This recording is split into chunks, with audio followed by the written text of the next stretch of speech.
Hello and welcome to Recharge Wrestling. We're here to plug you into the world of professional wrestling. I'm Fisher and I'm here with a quick review of this week in AEW. So we didn't do an AEW podcast this week because we didn't have the people available that had watched the show, apart from me, obviously. So I'm just going to do a quick recap for the YouTube channel. If you're watching on there, which you will be because we're not doing a podcast, then please subscribe, like this video, comment your thoughts on AEW as well. Watch our WWE podcast from last night. We were very excited. It was a great week in WWE, so go and watch that, and our SummerSlam review as well. So we're very high and excited on wrestling at the moment, and I'm going to bring that energy, hopefully, to this AEW review as well, because I did enjoy Dynamite in particular this week. So yeah, I'll crack on with it. So first of all, I'll talk about Rampage quickly. There wasn't loads to talk about from that show. Not often is at the moment, unless it's live. I feel like with the pre-taping, they don't do too much with it. They had a 6-man tag team match to start it, with the Best Friends and Orange Cassidy taking on Jay Lethal, Sanjay Dutt, which is rare to see him in the ring, and Satnam Singh. The match was okay. Dutt wrestling in his suit, it was a bit weird. He had a pencil, which Orange took off him at one point. It was all right. He was mocking Orange's kicks. Eventually, the Best Friends won with the Orange Punch. They're beat down by Singh afterwards and a lethal injection. Wardlow then came out for a stare down, which was interesting. So I think we're getting a feud between Jay Lethal and Wardlow. But this also set up a match on Dynamite between Orange Cassidy and Jay Lethal one-on-one. Ethan Page got a quick squash match in over Leon Ruffin, beating with the Ego's Edge. Lee Moriarty and Matt Sydal had a really good match, actually. Obviously, mentor versus the guy who's been mentoring. And Moriarty wrestled really, really aggressively in this match. Really good stuff. There's a haluva kick in the barricade. Matt Sydal did turn it around, get a near fall, but ultimately, in the end, Hathaway distracts Sydal in the end, and Moriarty won by a tap out. He didn't let go on his mentor either at the end, and Stokely Hathaway came and gave Lee Moriarty a business card. So it looks like they might be setting up those two to join forces, and someone else who we'll mention later. Then we got Claudio in the ring, thanking the fans for the support. Brings out the Ring of Honor Pure Champion, Wheeler Yuta. Jericho came off commentary here, really angry, and then there's a long back and forth saying that, Yuta saying he can beat Jericho, Jericho saying he can't. Regal even sort of piped in at one point and said he can. Jericho issued a challenge for Dynamite, and said he's so confident he'll even put his title shot against Jon Moxley on the line. That was going to take place, of course, next week. So that match was set up for Dynamite. We learned a really cool, funny music video from the Acclaimed. I feel like the Acclaimed are getting better and better, more popular as they go along. I think they've been really good since they turned face in particular.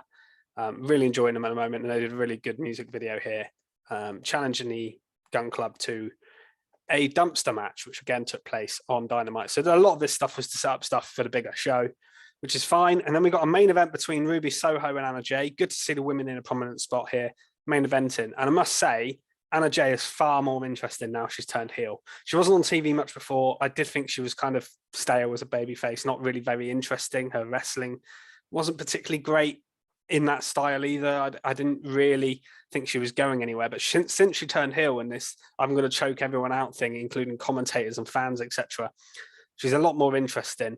And she won here as well. She beat Ruby Soho. Sorry, I'm doing JR, getting all the names wrong.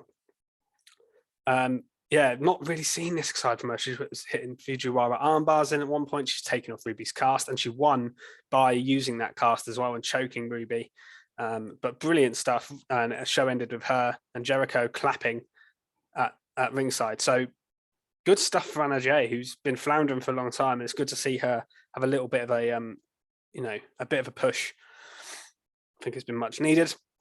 Let's talk about Dynamite, because there was some really good stuff that happened on here. The show started with that Jay Lethal Orange Cassidy match. They did just a good in-ring match, really. Wasn't loads to say about it. There was a funny bit where Trent came out on Chucky's shoulders to kind of counter Satnam Singh, two men on top of each other, being slightly taller than that one huge man. Jay Lethal got a figure 4 in at one point, which got some woo chants from the crowd. And Lethal won here with a lethal injection. A surprise win, really, over Orange Cassidy. But if they're setting up for Wardlow, I guess he needs that because he hasn't really had much going on. Orange Cassidy does win a lot of matches. So it was a little bit of a surprising result because it was clean pretty much as well. Then Sanjay Dutt got on the mic, asked him what he thought of Wardlow, said he was going to break Orange's legs, and it was kind of obvious that Wardlow was going to come out here, and then they kind of scarpered. And then the challenge was made for Battle of the Belts, which is taking place this Saturday, which I didn't even know was happening. So another AEW show to review, which, isn't ideal. But, I'm sure it'll be good. So hopefully, if it's a good show, I don't mind reviewing it. Hopefully we have more than one person, because talking on my own, I struggle with it, to be honest with you. But yeah, we'll see how that goes. Then we got what I'm going to give as my top mark. So I gave a top mark on my WWE show as well. I thought I'd do one for both shows just to do that. I'm not going to give skid mark here. I don't think I gave a skid mark actually on my WWE review either, because I didn't think anything was that bad this week. And I think I'm going to say the same here. Although there were a couple of little things that confused me on both shows. Nothing really stood out. But this is definitely my top mark. So the Undisputed Elite are back. They come out. Adam Cole cuts a really good promo about his leadership skills, and he talks about history with the Young Bucks and Kyle and Bobby. But then he tells the Young Bucks that they can't enter the trios tournament because he's not clear to compete, Kyle's not clear to compete, and they're not picking Bobby Fish to compete with. So therefore, they're not allowed to enter it. And then the Young Bucks kind of are confused by this. Adam Cole then clarifies that they won't be able to enter it because they won't be able to physically. And then there's a beatdown and they turn, and it's finally happened. The Elite implodes with Adam Cole, Kyle O'Reilly, and Bobby Fish beating up the Young Bucks. Adam Cole comes out to make the save. So I'm guessing that's going to be, obviously we're getting this trios tournament. I thought we were going to set up the return of Kenny Omega, because the talk was that they're not going to do this trios belt until Kenny comes back, because he was high on it. It was one of his ideas. But do they need to do that now? Because you've got Fish, O'Reilly, and Cole. I don't know whether they're going to be in it, but they should be if they wait till they're cleared. And then Paige and the Young Bucks, right? Surely, because Paige shakes Nick Jackson's hand here, and they clear the air after obviously them falling out months ago in the past. So that they needed to do that, but it looks like that's the direction we're going in, splitting this into two groups of 3, which I'm all for. I think it's a really good idea. Yeah, I hope Kenny comes back during this. I'd like to see Kenny get involved in this somewhere, whether he's with Cole's side or whether he's with Paige's side. I don't know. But hopefully that's where it leads to. But I thought this was all done really, really well. Great segment. It even showed a kid in the audience crying. And, it's always good when a wrestling angle hits you like that. We then got a little bit of a promo from Moxley, which is really intense, saying he didn't care who won. Christian was then interviewed backstage, and we saw Jungle Boy trying to run him over in a car. Jungle Boy was then ejected from the crowd and taken away so that he couldn't invade later on. We then got a really good women's tag team match between Thunderstorm, Britt Baker, and Jamie Hayter.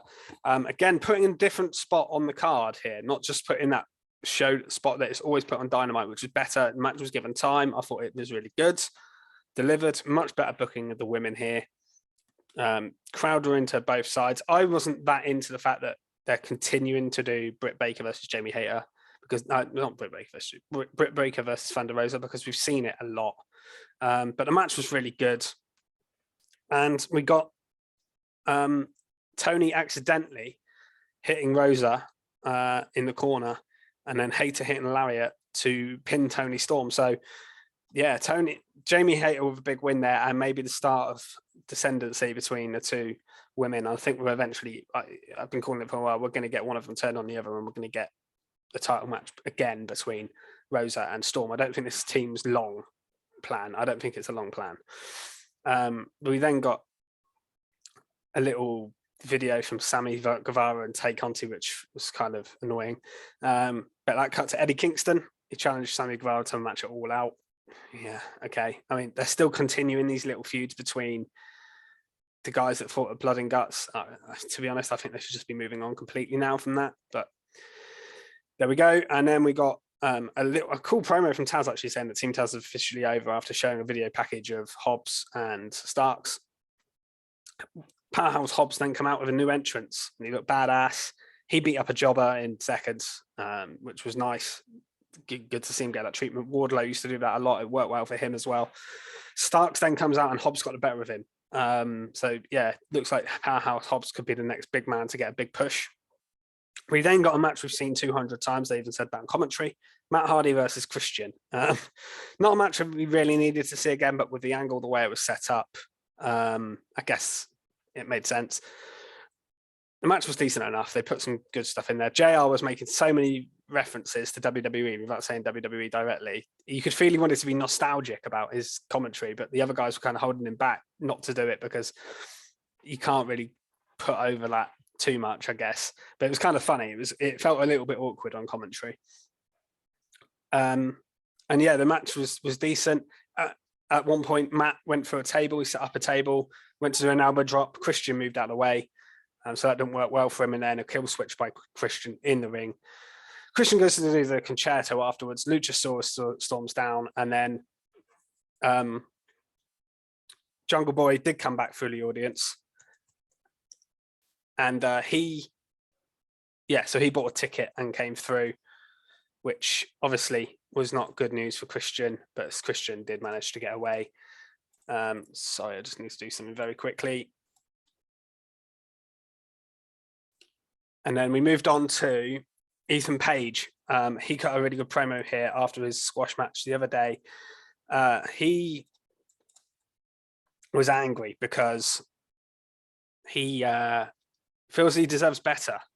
And the crowd are agreeing with him, but then he kind of goes, well, it's funny you're agreeing with me because, you know, haven't felt that support in the past kind of thing. And then Stokely Hathaway was in the ring again here and tried to give him a business card. They leave together. But my question is here, what on earth happened to American Top Team and Scorpio Sky and Dan Lambert?